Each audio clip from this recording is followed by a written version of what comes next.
Heisā hopsā! Šodien kopā ar Eko Baltiju vidi esam devušies Rīgas ielās, lai noskaidrotu, kā cilvēkiem sokās ar bioloģisko atkritumu šķirošanu pirmajās 3 pilotprojekta mājās. Aiziet! No 1. marta jāsāk šķirot bioatkritumus. Kādi ir tavi pirmie novērojumi? Kā cilvēkiem iet ar bioloģisko atkritumu šķirošanu? Ir adreses, kur ir grūtāk. Konkrēti šajā adresē es redzu, ka ir labi šķirojam. Pa kādam maisiņam redzam, bet pārsvarā es esmu ievērojis, ka cilvēki tomēr turās pie tā, kad šķiro, jo tas ir izdevīgi. Teikšu arī diezgan slikti. Ir, ka cilvēki grib, un viņi arī negrib.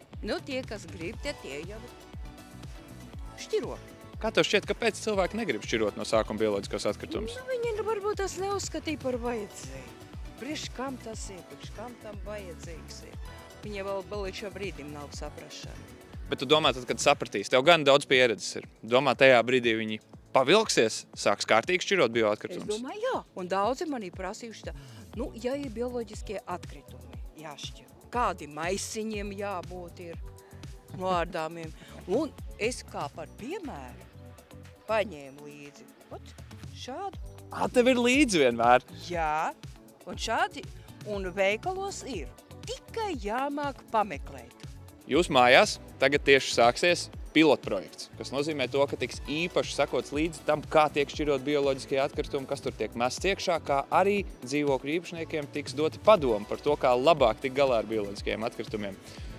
Vai paši arī kaut kā iesaistīsieties un mēģināsiet dzīvokļu īpašniekus uzrunāt to, ka vairāk jāšķiro, kā tieši labāk šķirot bioloģiskos atkritumus, vai to visu atstāsiet Eko Baltiju vidas ziņā?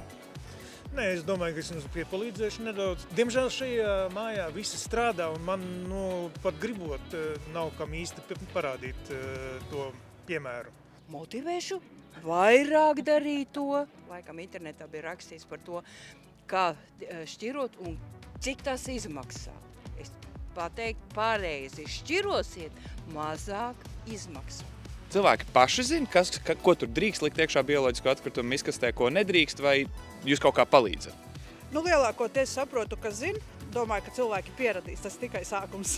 Inga, tu piepasē arī līdzi, kas kur ir salikts, lai kaut kas ir iekritis ne tur, tad kā tu... Jā, mēs atveram, mēs paskatāmies, ja mēs redzam maisiņus, mēs viņus izkratam, izņemam tur, to, ko mēs redzam, kas varētu būt neatbilstoši, izņemam ārā. Bet, līdz šim novērotājs es redzu, ka cilvēki īpaši nemet to, kas nav piemērots bio. Atgādināsim!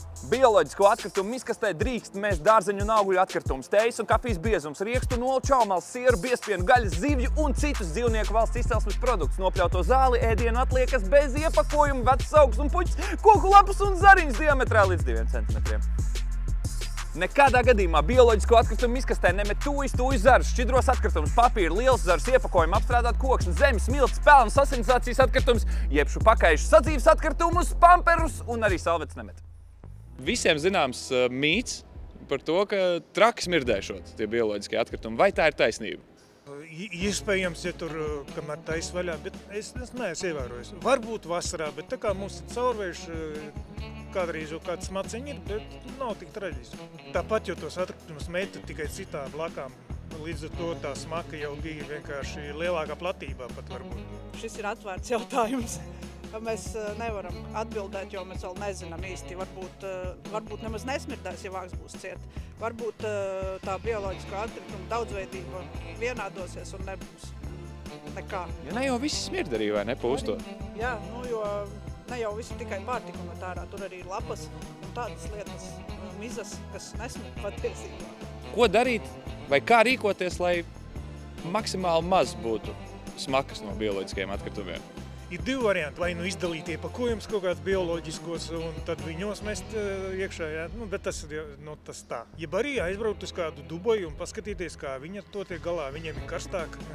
Viņiem ir karstāk, tā ir taisnība. Jābrauc pieredzes apmaiņā. Tieši tā. Kas ir tas rezultāts, kādu tu gribētu sasniegt šī bioloģisko atkritumu šķirošanas pilotprojekta rezultātā? Lai cilvēki ir zinošāki, lai mazāk atkritumu dabā, tas ir vissvarīgākais, jo daba šobrīd ir jāsaudzē ļoti. Un, ja cilvēki šķiros, tas viņiem būs izdevīgāk, un ja viņi to sapratīs, tas nāks viņiem par labu. Pūt vai nepūt? Pūt. Pūt. Tas dzīvība tā ir. Tā ir dzīve, jā. Pūt. Paldies tev, Laila! Un tagad tu zini, kā rīdzniekiem sokas ar bioloģisko atkritumu šķirošanu. Tiekamies nākamajos video.